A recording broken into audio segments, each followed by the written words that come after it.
मला पहिल्यांदा सांगितलेलं की तिला तू आजी होणार आहे, तिला बाळ होणार आहे, ते मग कसं सांगितलेलं? असं फोन करून रडतच बसली असेल काय?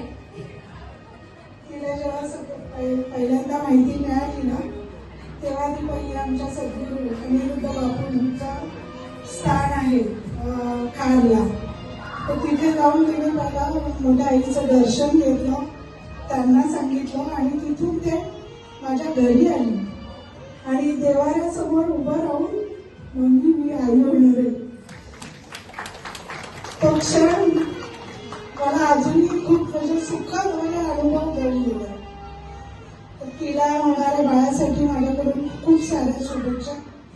All the best. सांगितलं गेलं तेव्हा तुम्हाला काय आनंद झाला, तुमच्या काय भावना होत्या, सगळ्या सांगायच्या. मला शेवटी सुगंधाने सांगितलं, पत्नीने सांगितलं की नम्रता आई होणार आहे.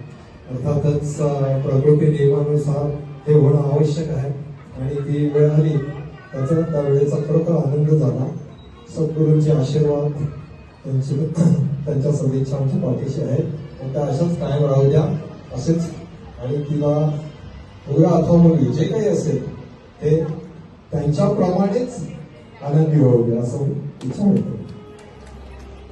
थँक्यू. तुम्हाला पहिल्यांदा कळालं तेव्हा तुम्हाला काय वाटलं आणि तुम्हाला कसा आनंद झाला, तिने कसं सांगितलं? पप्पा झाले आणि ह्यांच्याशी नातं सांगायचंय आणि मग तुम्हाला बाळाला आशीर्वाद द्यायचे.